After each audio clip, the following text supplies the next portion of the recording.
From the Library of Congress in Washington, D.C.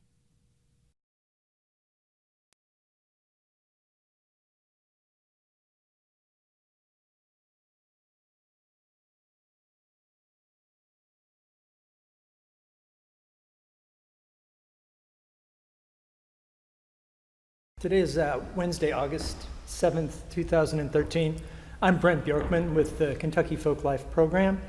I'm here today in the Coolidge Auditorium of the Library of Congress to conduct an oral interview with members of the Northern Kentucky Brotherhood singers from Northern Kentucky, Covington, Cincinnati area. They've been performing in Washington this afternoon, and they'll be performing as part of the Millennium Stage at the Kennedy Center tonight. We thought we'd have this great little break in the afternoon to really talk to them about their music, this wonderful Jubilee a cappella style singing that they've been doing for nearly 30 years now, coming out of that area. And we have with us the current members who performed today. We have Rick Jennings, we have Eric Riley, we have Demetrius Davenport, we have Stacy Darden, and Stace Darden, excuse me, and we have Sam Watson Norris Jr. And I thought we could start today by asking a question to the founder, Rick Jennings of the Brotherhood. Can you tell me a little bit, Rick, about what Northern Kentucky was the time that you were growing up, and what led you into forming the Brotherhood? We're a real close-knit community, project area of Covington, Kentucky. We kind of started our foundation singing. Actually began in the churches and small events that took place in the communities. Parties, little small parties, little events that are taking place at the schools, and mainly though in the churches, where we got our biggest opportunities to tell our voices to be heard. Mm-hmm. Did you begin your singing in church, or is it just in the community? Can you define? Is there a definition between? Definitely started in the church. Pardon me, when our parents marched us every Sunday morning, Sunday school, to get our lessons. And from that point on, it rolled over into the morning service, and that's where, being even they were, of course, kind of quarantined into the congregation, we were able to join in with the local choirs of the church, and then as we grew older, we began to get more involved, the opportunities to get involved with junior choirs and senior choirs, and to perfect our voices in different areas. Uh-huh. The 9th Street Baptist Church and the choir. So your father was connected to that choir? Exactly. He was a member of the male chorus at the 9th Street Baptist Church, and we always look forward every Saturday to jumping in the car with him as the men came together at one of the homes, and the voices blend together, and just the tranquility that was present, and the encouragement that we got spiritually through listening to them sing the mighty word in song is what helped to inspire us. Mm-hmm. And that's where the Brotherhood came from. Well, no, there was some room in there prior, right after, besides that we, there was Sundays. It was always focused on religious music, but then throughout the week, then there was that secular portion that kind of made its way in as well, and that flavor of that week we're able to put together with that Sunday morning, and that's what kind of helped enhance the spirit of singing gospel with myself, and I think I could probably speak for these fellows as well. Well, speaking of other people speaking, I was thinking about you all and just knowing you for about 10 years now, and seeing a few new faces, and some members have either passed on or have left the group. And I think it's really interesting, I know that you're the leader and you came to it that way, but how about the next guy in line, another originator, Eric Riley? Can you tell me a little bit about, or kind of play on what Rick was saying? Does that go for you? Yes, but my beginning was a little bit different. I grew up at a church called Deliverance Temple. It's over in Cincinnati.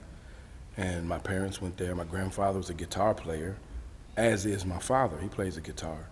And they both played the piano. So I learned to play the piano, and I learned to play a little guitar, and I played the trumpet, and I played the tuba, and I played just everything. But I did a lot of it in church. And I played the organ in the same church for about 12 years. But my beginning is the same. It was just in a different place. I see. And how about the rest of you? How about you, Stace? My beginning really started with, to be honest, the Jackson 5. You want to know the truth. Probably around 8 years old or so, Sly and the Family Stone. You know, this kind of music that I heard in my house. Now, my grandmother was a religious person, but my mother and them, of course, they weren't there yet. So we would hear that kind of music in there with Chicago and I think it was the Eagles, or, you know, some of those groups. And when I got older, that harmony resonated in me, and I went to the School for Creative and Performing Arts. And And where's that? That's in Cincinnati, Ohio. School that Nick Lachey and people like that came out of. That's where I learned to put harmony together. And it was funny because I would actually have a tape recorder and would take the low part, then I would use another tape recorder and play the one and put the second note on top of it, record it, and then do all 4 of the parts. And that's how I started honing my craft in regards to harmony. Then when I got older, out of high school, I actually got into church. You know, a lot of times we don't really take the path of going to church. But I got officially into our church service in New Jerusalem Baptist Church in Cincinnati, and sang with the male chorus, and sung with them for 5 years. And that's where it really branched off with harmony, structure. It was a cappella, just like we're doing now, but it was just slightly different because it's a male chorus, just coming together on a Saturday, rehearse, sing that Sunday. When you were doing that layering with your tape recorders and being all really high tech back then, did you have friends that were into that too, or were you really doing it as a solo? It was just me. But I was influenced by some of the songs that we do is from a group called the Cincinnati Harp Tones. And Tell me just a bit. this group has been singing for, they were at the time. They were singing back in the 40s and 50s. And myself and Demetrius Davenport, we went to Withrow High School, and we grew up with 2 of the sons that were sons of the mighty harp tones at the time. So we would be around them a lot. And that's how we learned in regards to structure, in regards to discipline, and also different harmonization. So David Godfrey, which was one of the sons I grew up with, we actually would, you know, bounce ideas off each other and teach. He was teaching me actually how to sing different harmony parts. And that's where it started from, trying to imitate him, actually. Okay. And his brother. Demetrius? Yes. Do you want to play off that? It sounds like you and Stace have had a close connection in high school, and your influences. Could you tell us a little bit? My influences from my childhood was the male chorus at church. That's when I got my introduction into hearing the different harmony sounds. So they allowed me to be in the group. They were all probably about 30 years older than me, so I started singing and getting the parts, and plus I was in the choir, so I knew I had a good ear for distinguishing the different parts. And so before the musicians would give out the other parts, I would already figure them out, my ear, and kind of like between myself, just like, okay, he's gonna give out this part, and it was dead on. So then when I met our friend in school, and I got to sing in his father's group, had to try out and stuff, and then I got more influence with different harmonization parts, and I just really started to get good at it. And then basically, a couple years of college, went out in the Marines, and started to teach guys that could sing, had a decent ear, different harmony parts. And one of the things Stacey mentioned was when we were doing the singing, we were introduced and learned how to do all the parts. So all the guys up here can do from the bass all the way up. Mm-hmm. So that's a good part about the group, that we can do it effectively. If one man is not, feeling up to it or whatever, we can jump right in cross over and fill out the parts. So going in the Marines and things, it sounds like you all are excited about learning and teaching all the time. Was there people in when you were in the service? Is that how it went there as well? Oh yes. I mean, I got out a lot of push-ups for being able to sing different songs. You know, at bedtime they'll have before we go to bed, I sing a song, Amazing Grace. I think that was like one of their favorite or something. I guess everybody, you know, it went upon you know, all different nationalities and stuff. I think that's one of their favorite songs. So I used to do that, get out a lot of strength exercise. Because I wasn't a good shooter, so I had never touched a gun before I went to the service. So I had to, you know, be there additional 3 weeks to learn how to at least shoot to graduate. So my music, being able to sing, got me out of a lot of things. That's a beautiful Talk about the marching though. Right, on the marching. It's an additional 3 weeks. Well, about influences, Sam, you're the newest member of the group. Yes, Been here for about a year. right. Okay. How about your influence? But early on, I was a guitar player back in the day. Didn't sing at all. And then all of a sudden, what's his guitar player, the jazz guitar player? George Benson? Yes. George Benson. He started singing and playing, right? And in Cincinnati, there was a guy by the name of Wilbur Longmire that was teaching me how to play, and he started singing. And I started noticing they were getting all the girls, you know, so I put a guitar down and started singing. But, you know, my uncle used to sing with the singing masterman, a gospel group years ago.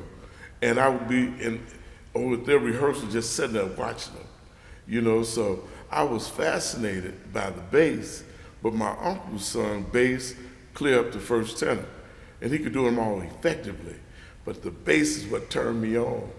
And then as a result of playing the guitar, now all of a sudden, when I'm doing the ba-da-ba-dum-dum, stuff, I just hear stuff.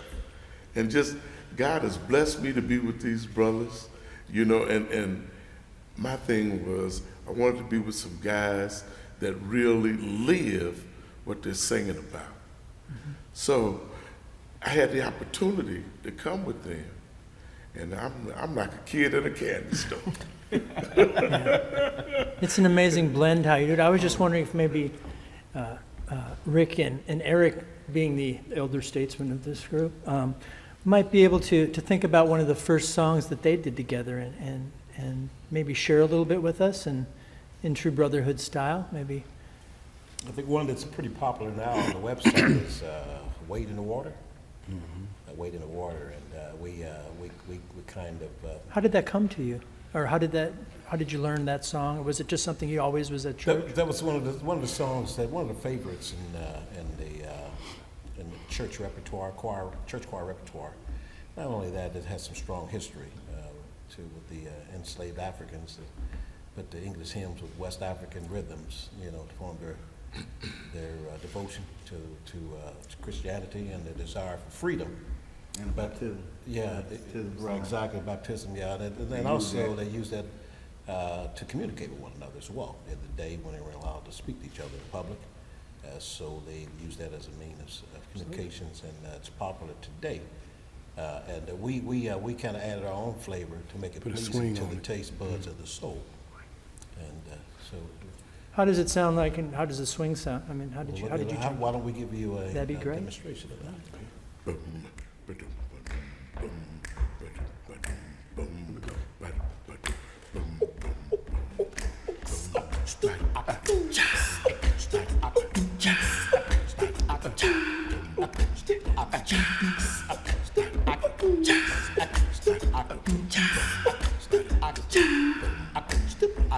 Wade in the water, wade in the water, children, wade in the water. God's gonna trouble the water. Wade in the water, wade in the water, children, wade in the water. God's gonna trouble.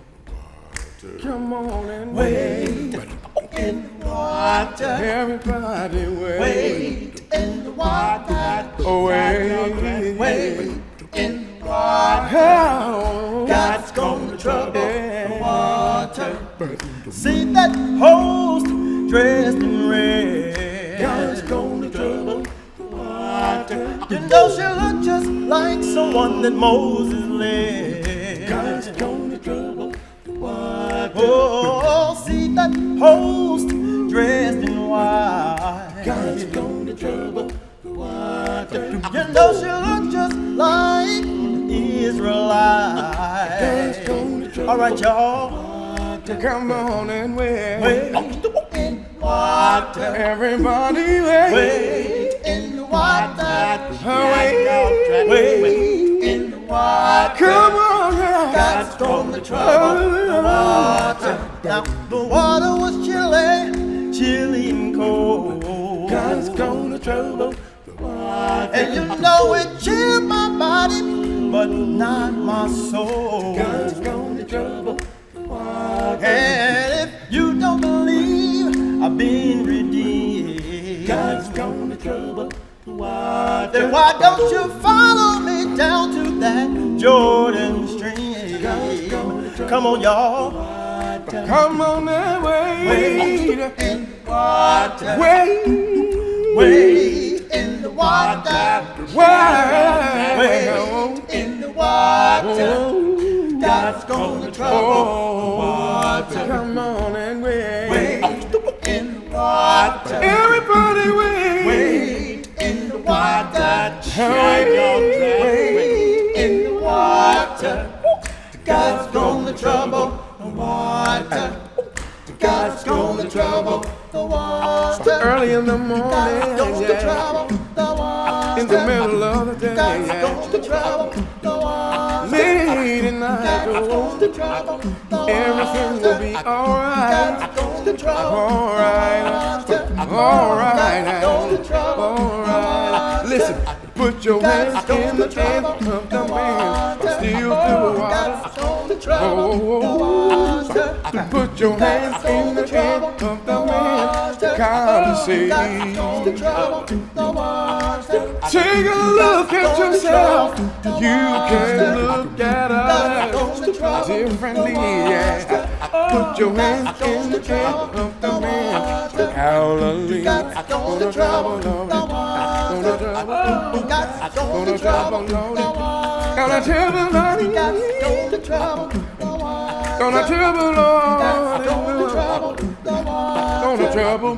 God's gonna trouble the water.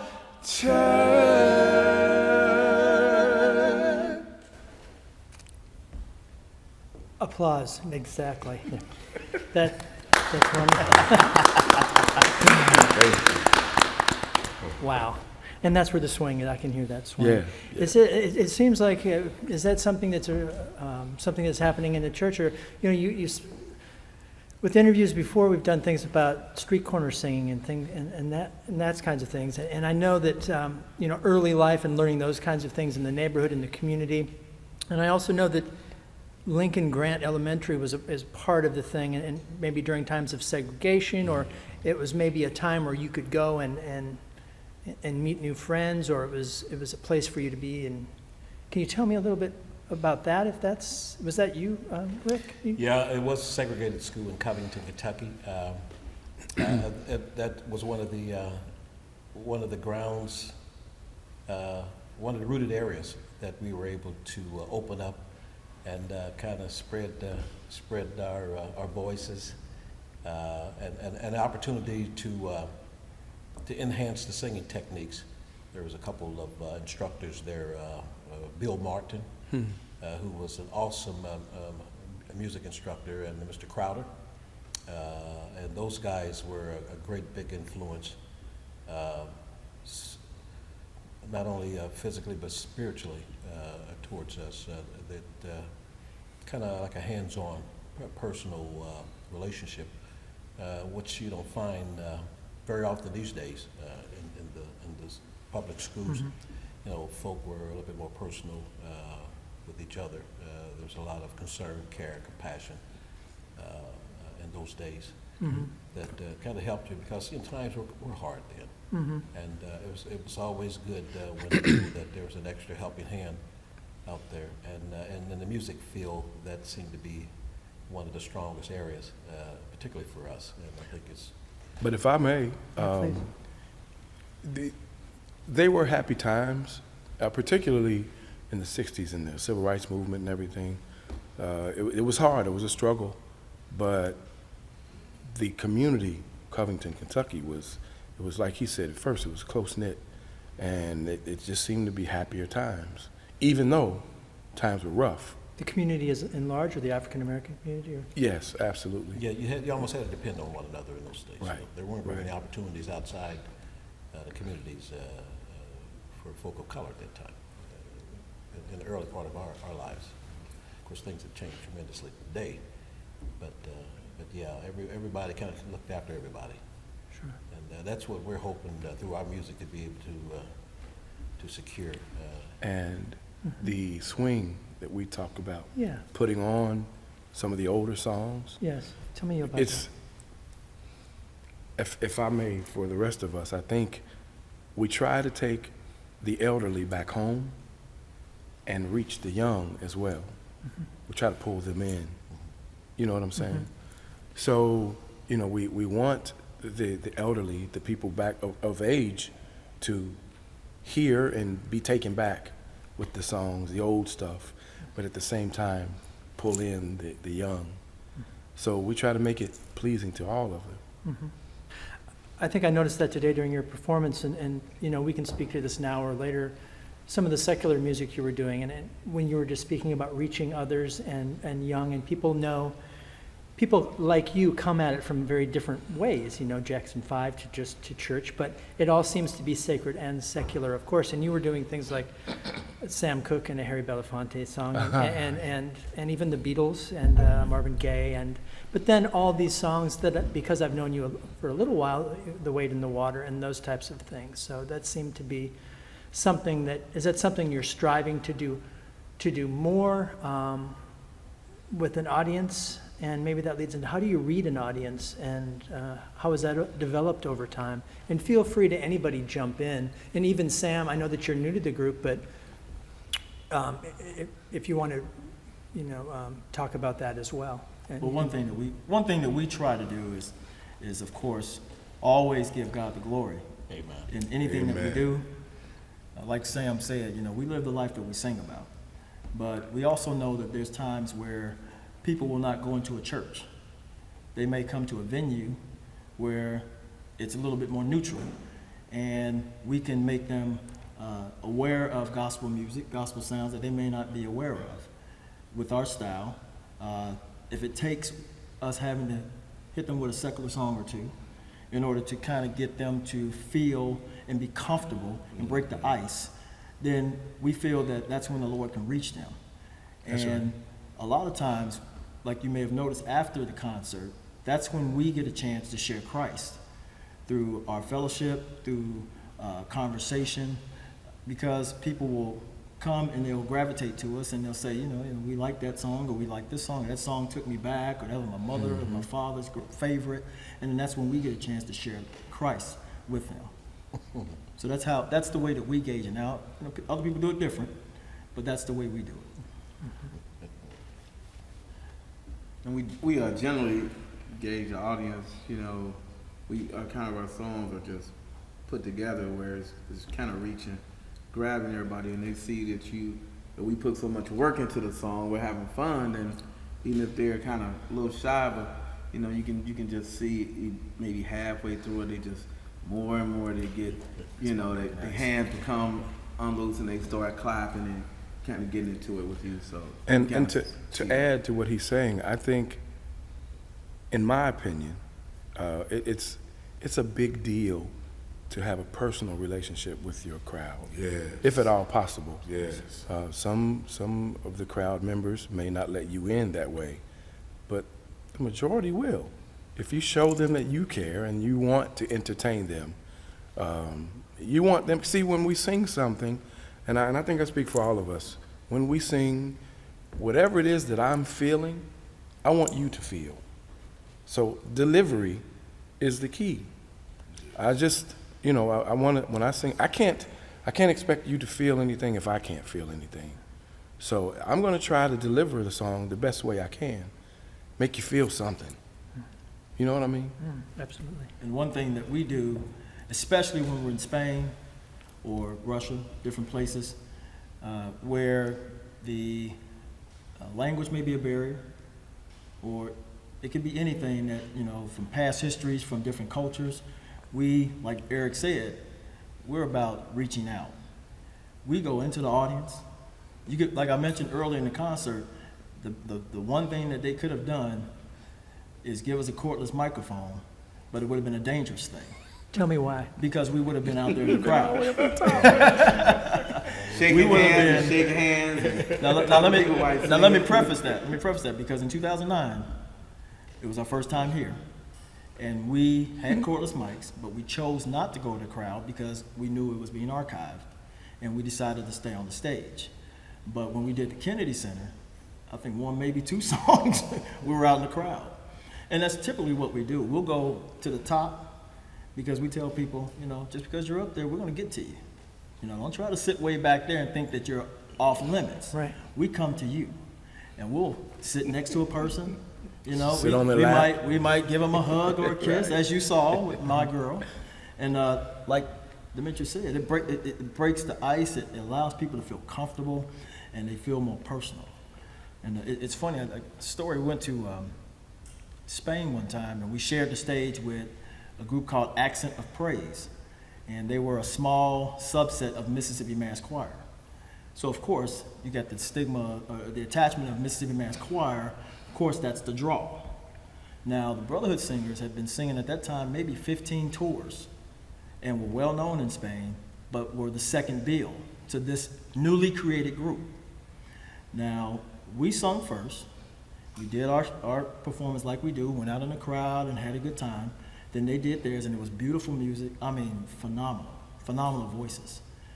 But when we went out to sell CDs, we could not believe that we had a standing room only line at our tape table, and they were out there asking people, come over here.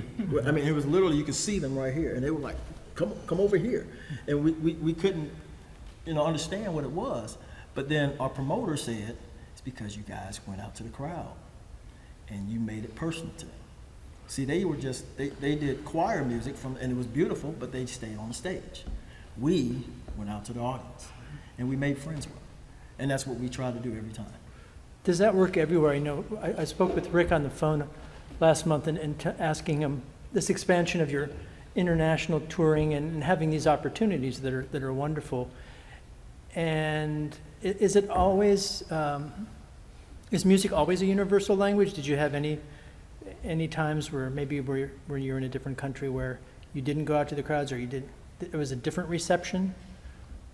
I haven't noticed any difference at all.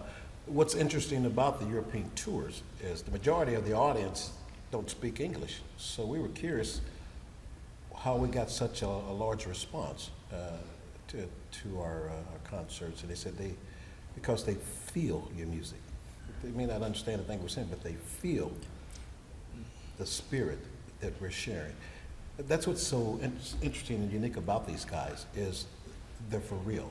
When you see them, you see the real deal. There's these hearts are sprinkled from an evil conscience, and these guys go out there and share that. Whether they're here or out there in the audience, they share that authenticity with those folk, and that's what they feel. It's like these guys aren't pretending. This is the real deal, and this feels awful good. Mm-hmm. I'm having a bad day, but they're making me feel good for some reason. It's because it's true and it's right and it's good, and that's what these guys exercise all the time. We've had some strong words with each other 10, 15 minutes before going on stage, before thousands over there, and once we get out on stage, it's like it never happened.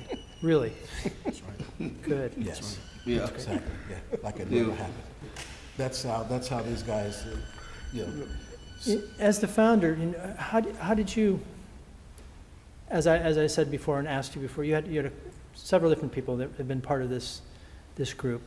How did you first find to come to Eric And how did these other two come to you? It seemed to be both Stace and Demetrius. They seem to be friends from a longer ago. So there's, is it different generations? And how do you find that they all have that special thing that you're talking about?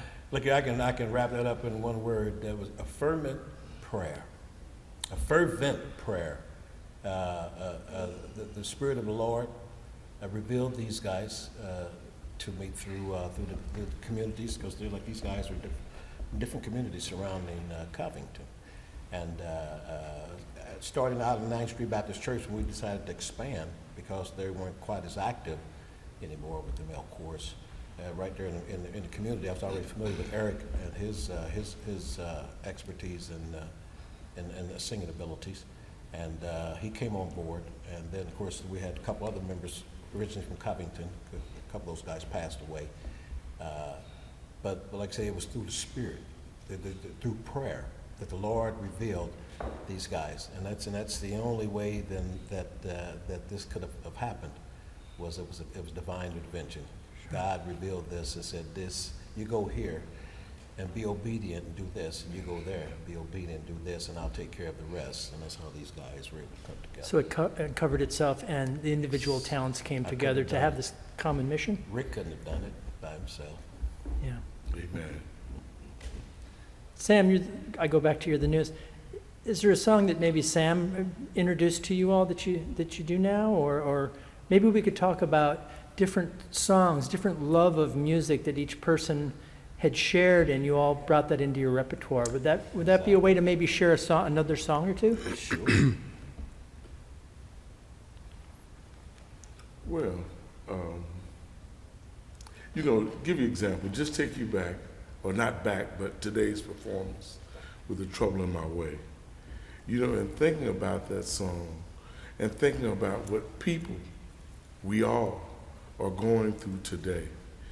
No matter how good we think we have it, that thing could flip in a matter of seconds. And you never know what's about to happen or what's going on. You never know if it's your daughter, your son, and they come in such a way that you think everything is fine, then all of a sudden, here's trouble. And just that song, and the way we do it, because I get emotional, and I'm easy at that. I get emotional because I've been through a lot. And God has been an anchor in my life. I lost my wife 10 years ago, and just out of nowhere, I'm out, gone. And it's just the impact of that, and my son and I, and what we have gone through as a result of it. The singing thing is something that I was doing anyway. I used to sing in the world, singing everywhere. But I never sung gospel music, because I felt in my mind, guys saying gospel couldn't sing. And that's the reason why they were singing gospel. But God flipped that whole thing in my life and showed me it was the opposite. It was the opposite. And then able to just sing and began to get into the church thing because my wife was heavy in the church situation. She was the superintendent of Sunday school and all that kind of stuff. So, and her thing was, if you want me, then you come to church. And I've been there ever since. I got a son who's 29, and we were baptized together. So. It's the power of love. Amen. Truly. So, it's that, and when I think about this trouble in a way, and trouble in my way is just a way of pulling people in, no matter where you are, spiritually or whatever. Everybody has a story. That's what I'm talking about. Mm-hmm. That's what I'm talking about. How did it sound? Well, trouble in my way. Trouble in my way. I have to moan sometimes. I have to moan sometimes. Trouble in my way. Trouble in my way. Have to moan sometimes. I have to moan sometimes. I lay awake at night. I lay awake at night. But That's all right. That's all right. Said he'd fix it. Jesus, he will fix it. After a while. After a while. Trouble in my way. Trouble in my way. Have to pray all the time. I have to pray sometimes. Trouble in my way. Trouble in my way. Have to pray sometime. I have to pray I sometimes. lay awake at night. I lay awake at night. But that's all right. That's all right. Said he'd fix it. Jesus, he will fix it. After a while. After a while. Thank you. Just get started. Get started, man. I love when he sings. We love when he sings, because then we can experiment on the bass. You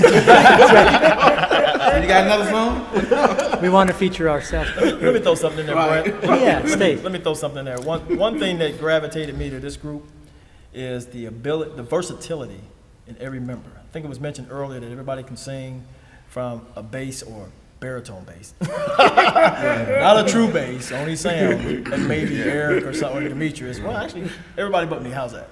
Can sing a true bass. But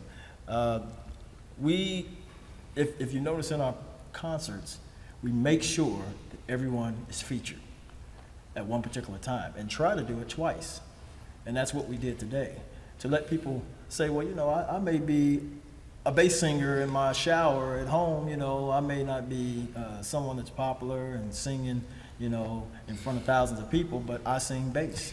Well, when they hear Sam, we see them imitating Sam, and then Rick, he'll play off of it and say, I see you out there singing. You see? And that's how we make the connection. Or Eric, matter of fact, him and Demetrius, they just up in the clouds with these songs. And you too. They're up in the clouds with these songs, and you're thinking, man, this is coming out of men singing these high voices. But it's like a songbird. It's smooth, but then we can drop down to the lower notes as well. We just flip it. If anyone really listened to our concerts and went through 12 songs, they would hear all of us taking different notes within each different song. We never stay on the same note on every song. Never. So it's very fluid. Yes. And we praise God for that, because it allows, like I think Demetrius said, we've gone to Spain one time. We did I think it was an 11-day tour in 12 days or so, or it was another one, and we literally lost a couple of voices during the tour. Because it was so strenuous. Yeah, because we went one time. In and out of weather too. Yeah, we went from Canary Islands, where it was 82. 80 degrees. We flew into Madrid that same day, dropped to 50. Then we drove 8 hours to Andorra, which is in between France and Spain, and it was 22 degrees. And that's what we had to deal with. And that was all in one day, and snow. And we had a concert that night. And a couple guys lost their voices, or, it was touch and go. Faint, yeah. So what happened is we said, well, tonight we'll have to have, Stay step up this time, or, Demetrius, or, someone else has to step up. Because literally the last concert we had, Rick couldn't sing. He was He talking. literally could not sing. He was talking. Could hardly talk. And still got a cut of the money. Can you believe that? There's power in that. There's power in that too. That's a power. Well, there's a saying that as a rule, if you don't sing, you don't get paid. I said, Rick, you better put your clothes on. Come up on stage, man. You better sweat with us, or we're gonna get your money, dude. He sound like Froggy on our gang or something. Every now and then. But see, the beauty of what he was doing was that Silent night. he was still effective, because at times he was woo. Yeah. Woo. We needed that. Whatever you have, give it to us. We got your back, though. You're very adaptive. You're very adaptive. These guys are very gracious with me on that. We had his back. The fact We that, had his back. the fact that the people, they loved it. It was like one of our best concerts. Yeah. They Put our really soul loved and it. spirit into it. Exactly. You could hear a pin drop when we did songs And like even Silent Sam Night. sings high enough where we can raise the register. So it doesn't have to be a true bass. So we can actually make it, and he sings higher. He's a and then we're baritone. up in the clouds with his harmony. And if he wants to drop out, somebody else can jump in there real quick. So we give all glory to God for that. Yes. Absolutely. Yes. Sam shared one of the songs that he can. Anybody want to share something that they may have brought to the group or helped the group adapt, or I guess he's looking at me. I guess that's me. I guess that's me. You brought You did pretty several good with Steve. shout today. What else can you do? You brought several to the I group. will, I'll bring. Of course, we did My Girl, and I have a wife and I've got 7 kids. And I sing. Of course, I sing My Girl when my wife is in the audience, but I try to find a young child, like I mentioned earlier, maybe a little girl, We look for Austin. 9 or 10, to sing Theo to. Austin. Right. And that's it's actually strategic. It's Look for the strategic 25-year-old. because let me explain it to you like this. yeah. Everyone has a song that they bring, and Eric will get out there and he'll sing "Mama." Okay, you know that's going to touch anybody that has a mother. Okay, but we don't want to let kids feel like they're left out. They may not know My Girl, but they can relate to it because we're out there singing straight to them. So what I do is, instead of singing to someone our age, I'm running over to a child to bring them into it as well. Now, we've had parents, thank you for singing that song to my child, that kind of thing. Or we'll do like we wanted to do today and bring Thea on the stage. But She was dancing. She was having fun in the background. Right. So we've done that as well. Now, we actually sung My Girl in Kirov one time, and there was a young lady that had some kind of an ailment, and it was her birthday, and they literally asked us a couple hours before, can you sing, happy birthday. Can you sing happy birthday to her? And we brought her up on stage. She wasn't Down syndrome or anything, but it was pretty bad what she had. And we brought her on the stage. We all had flowers. We handed her a flower, and we sung Happy Birthday or My Girl, one of the songs. And we did both of them. We did both. We did both. Okay, we did both. Yeah. And that's how we reach Yeah. a lot of the ages. It goes back to what Eric was saying about having something for the older and then bringing the younger back and forth with that, seeing the audience and making that happen for And them. then people can relate because, My Girl's a timeless classic, so people can relate to that, So it kind of goes like this. Boom, boom, boom, boom, boom, boom, boom, boom, boom, boom, boom, boom, boom, boom, boom, boom, boom, boom, boom. I got sunshine on a cloudy day. When it's cold outside, I've got the month of May. Well, I guess you say, what can make me feel this way?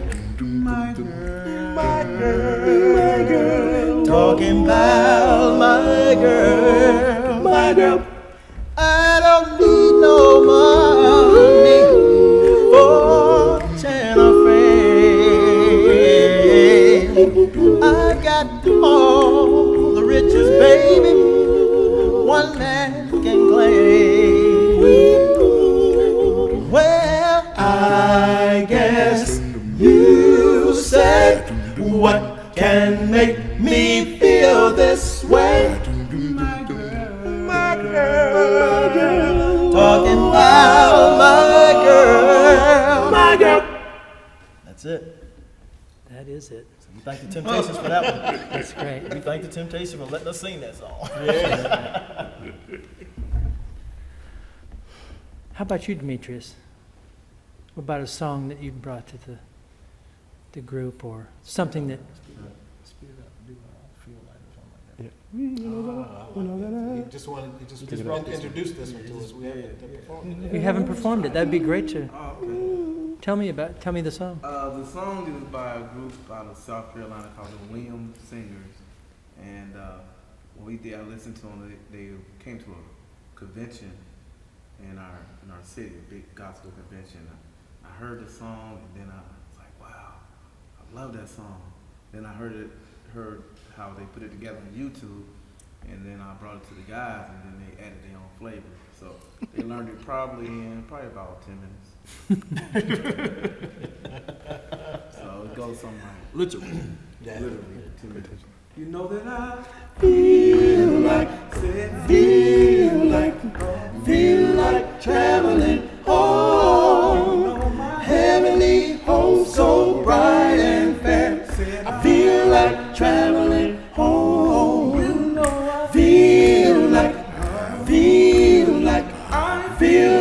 like traveling home. Heavenly home so bright and fair. I feel like traveling home. I came to Jesus as I was weary, worn and sad. But I found in Him a resting place, and He has made me glad. I feel like traveling home. Heavenly home so bright and fair. I feel like traveling home. Now, you say this is video, right? Yes. Yes. This is what we do Yes.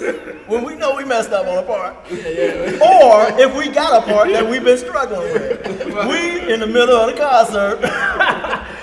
You see, Rick gave me the high five. That's for real, and that's how we do it. Oh, if you notice, we might do a little side turn. They got it. They got it. We're like, You're just man, having fun. You're having fun with one another. No, they're messing we up. don't care. I don't care. We sing in front of the president. We gonna turn around and be like, hold up now. Right, that was cool. Take that up now. Bring that back down. You know. What did you say about the tightrope? And the That's why I love these guys. No funny doubt. part about it, if you bring a song these like guys. me, and these guys will get the song, and it's like, well, I really haven't completed the verses or got my lead part. But these dudes be like, they done got the whole song. They're like, okay, when can we do it? I'm like, well, exactly. man, I gotta learn my part now. Yeah. You gotta look at his arm. You get a word. Feel like, okay.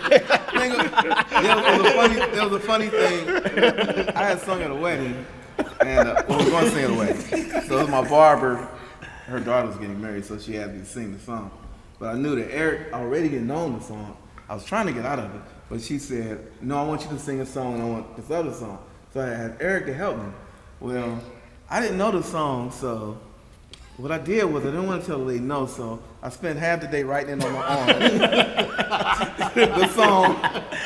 So I was reading it on my arm, you know, like the highlights.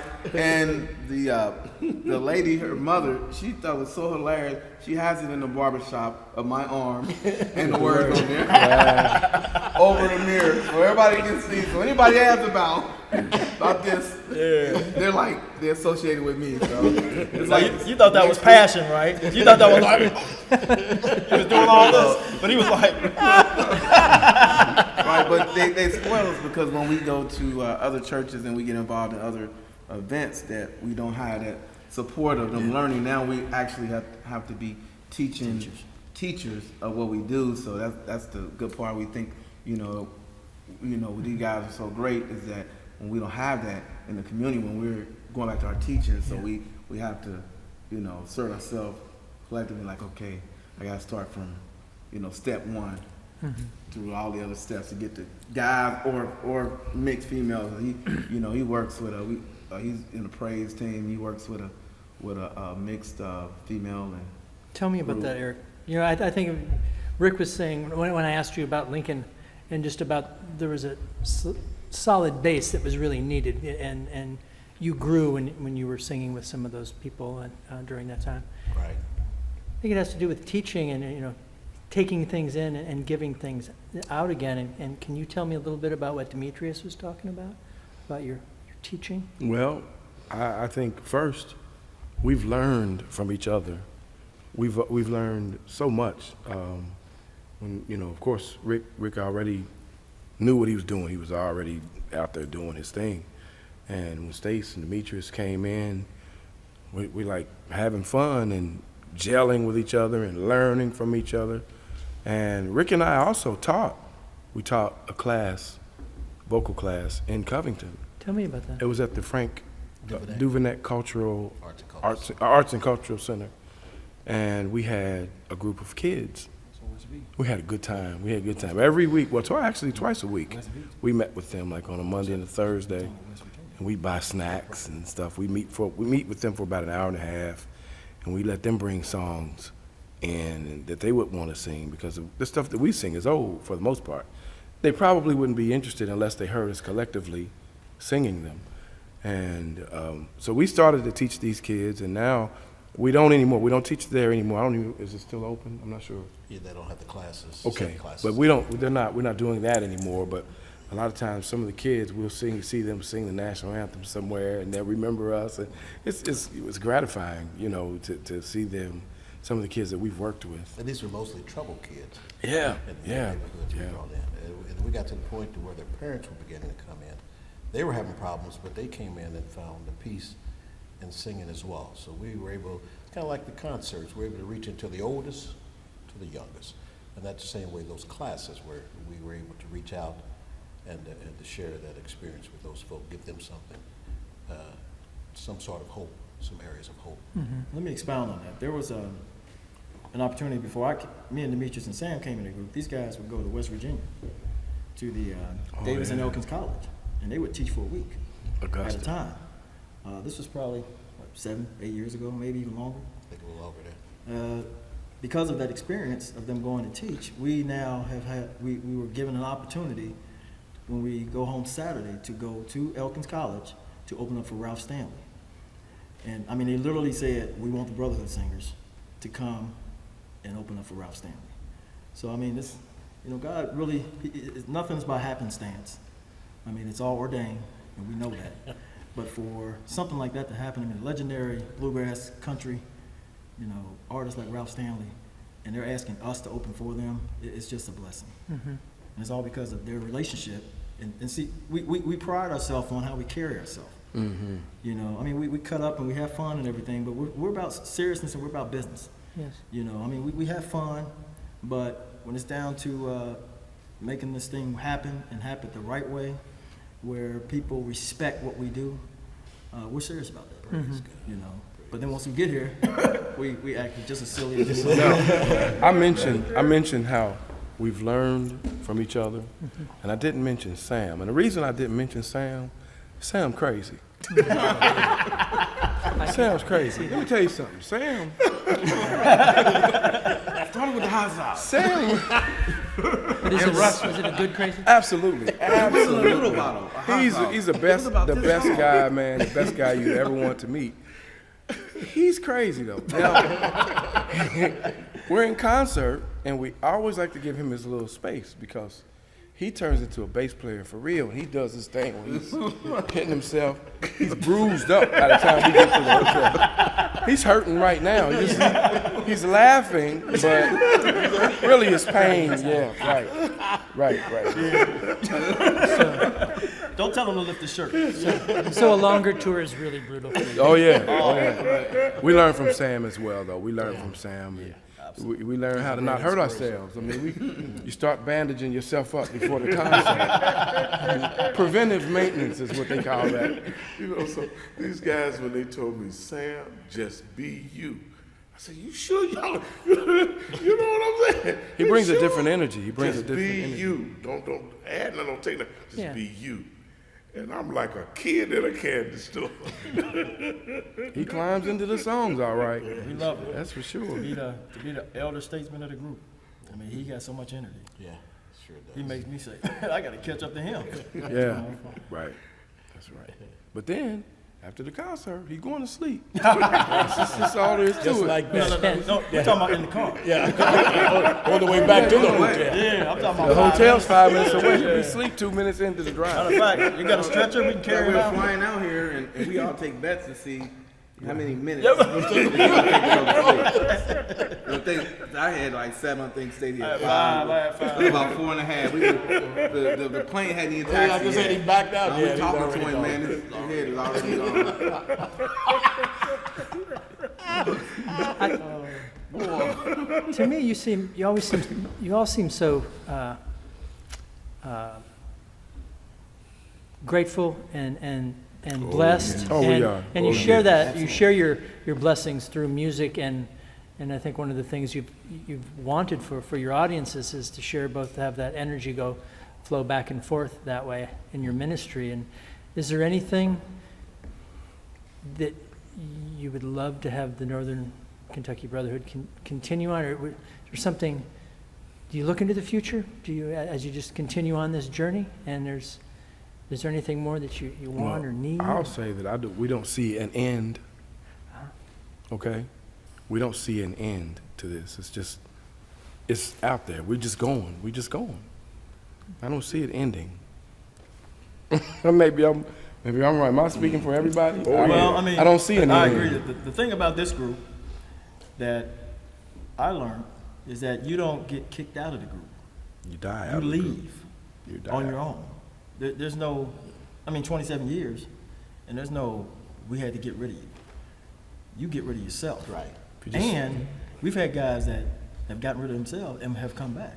We still got 2 guys that still sing with us, 2 original members, because it's an open door policy. We first of all, we're brothers in Christ. Amen. And just like any other brother, any relationship family-wise, you're gonna have your ups and downs, you're gonna have your people that butt heads and things of that nature, and you're gonna have high expectations out of certain people, and when we try to move to a certain degree or level or whatever you wanna call it, sometimes we get resistance. But regardless, we never say, well, you're out. We just can't use you anymore. We just say, hey, let's work together. Let's try to get you up to speed or where we're trying to go. And if not, then we're going to work with someone else in the meantime until you bring up to speed. And that's exactly what happened. We had, unfortunately, rest in peace, Shaka Zulu Tayamba. He passed away in August of 2009. It was right when we got Before we back. supposed to come here. Right before we got back. But he literally was the 5th man. Demetrius had just joined the group. And he was the 5th man. And we found out, he found out in April that he had Lou Gehrig's disease. He found out, but he wouldn't share it with us. And let's think about that. You feel like you're dying. You don't want to share it with anybody. I don't care if Christian or not, faith or not. That's a hard thing to deal with. But he found out. And when he found out that we were coming here, we said, you know what, brother? We love you, but we need you to concentrate on your life and your family and your kids and your salvation and things of that nature. When we go to the Library of Congress and the Kennedy Center, we need to have our best 5 guys. And you're weak. He literally could not breathe. He could barely stand. Couldn't breathe. And it was a lot of resistance, when you think about it, wow, the Library of Congress. Yeah. You guys have arrived, man, the Kennedy Center, that kind of stuff. So we had a lot of that resistance from him. And we came up here without him. And we were sad to hear that he passed away less than a month after that.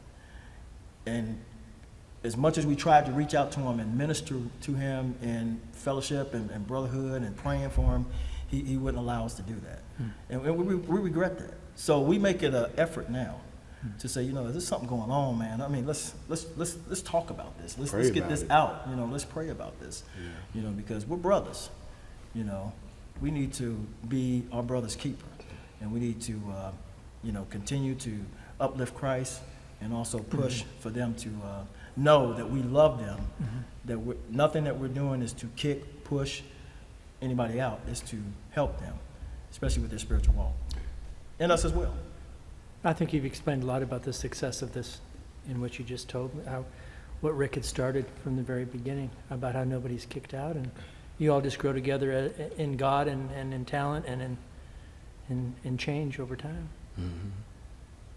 We have a memorial section in the website for him, and one of the songs that's in the repertoire that we keep alive, I think we were scheduled to do it this afternoon, wasn't it? But there's one song that Shaka really enjoyed. I like for us to have an opportunity to do that if possible. I'd love to. A small part of it, just to kind of salute him and the service that he gave this group. We can salute him, and maybe he can put in a good word for us. Yeah. He made me look up. I was like, Lord? Is that you, Lord? We know he's in his resting place. Anyway, yeah. What are you gonna sing? entertainer. What's It's called "Be With Me, Jesus." So That was one of his favorite. Sam Cooke and the Soul Stirrers. Yeah. He made it popular. Yeah. That was one of his favorites. You guys ready? Yeah. Oh Lord, the time is coming when I must breathe my last breath inside. And Lord, in my dying hour, be with me, Lord. Do it. Oh Lord, my friends are gathered round. They're watching me slowly, some slowly sinking fast. And Lord, in my dying hour, be with me, Lord. Oh, now Lord, be with me, Jesus. Now Jesus, be with me, Jesus. Now Lord, be with me, Jesus. As I leave my earthly home, be with me, Jesus. I'm not worried, be with me, Jesus. I'm not afraid, be with me, Jesus. Because you do, Lord, be with me, Jesus. Just what you said, be with me, Jesus. Now I know if I live right, be with me, Jesus. You're gonna be with me, both day and night, be with me, Jesus. So I'm not worried, be with me, Jesus. And I'm not afraid, be with me, don't leave me now. Oh Lord, I know you stand by me whenever I'm in trouble, when I'm in misery. Lord, in my dying hour, be with me, Lord. Oh, come on now, Lord. Be with me, come on, my Jesus. Lord, you're my Savior. Lord, you are my shepherd. You're making me to lie down in a greener pasture. God, you're with me. Yes, my Lord. Yes, my Lord. You're my rock and you're my sword. You're my shield and you're my comforter. And you comfort me. You comfort me. You comfort me.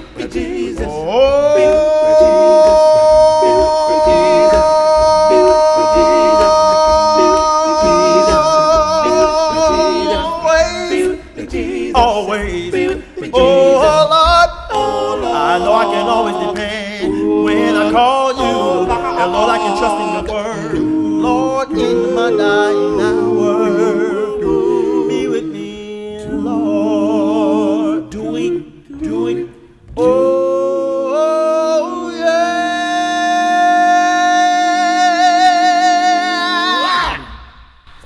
That's Shaka. That was Shaka. He used to do that, man. He'd hold that note, man. And Forever. He take that microphone and That's a ministry. And then we'll do the James Brown coat. Go put it on. That's right. Every time. Sure would. Oh, my. Wow. Yeah, we met Shaka. Man, he's a big guy. We're coming to the end of our time. It's just been so great to be back in Kentucky and to get reacquainted with you again. And so proud of the power that you bring to your message and to be part of it and to know you again. And It's not us, though. That's right. Well, that's right. That's right. But you bring that all to to me, and you Yeah, crystallize that into me. Right. praise God. So, Yeah. would you like to maybe do one more little piece of a favorite song, or? Somebody did you know? Everybody song but you. Like Everybody song but you. They tell you about the, we do the national anthem. Everybody song except Rick. At the Bengals game, I think we're doing it this year. Yeah. But Mike Brown, which is most people know in the country, is not a talker at all. We auditioned to do the Star Spangled Banner, and he literally said how much he loved it, and now we're doing it like every year at one of the Bengals NFL games, the national anthem. Well, that might be appropriate to do. Would you want to do that right now? In the Library of Congress for us? Why not? Yeah. All right. Well, it was strange because we auditioned 3 years ago, and we landed the preseason home opener for that year. Then the year after, we landed the regular season home opener, and we were just thinking, wow, a quartet from this local area. I mean, that kind of stuff is for the entertainers. They usually leave that spot open for, people that are nationally known. I mean, we're internationally known, but not as well as they are. So we just praise God for it. I mean, they asked us again this year, and we were hoping to get the Monday Night Football. We didn't get that one this time. That's against Pittsburgh. But we do have the Green Bay game on September 22nd. So it's an honor to do that. So let's do it now. Oh, say, can you see by the dawn's early light what so proudly we hailed at the twilight's last gleaming, whose broad stripes and bright stars through the perilous fight o'er the the ramparts we watched were so gallantly streaming, and the rockets rattling, the bombs bursting in air, gave proof through the night that our flag was still there. Oh, saved us that star-spangled banner yet waved o'er the land of the free and the home of the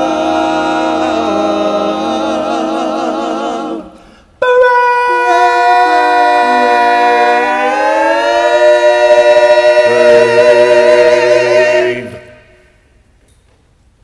That was wonderful.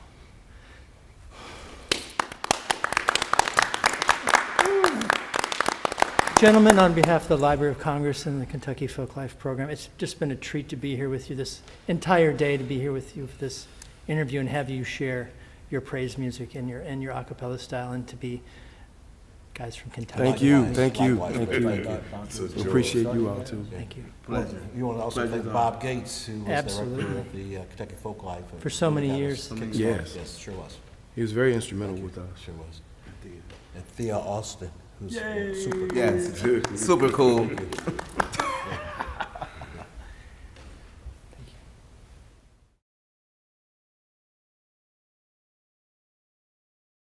This has been a presentation of the Library of Congress.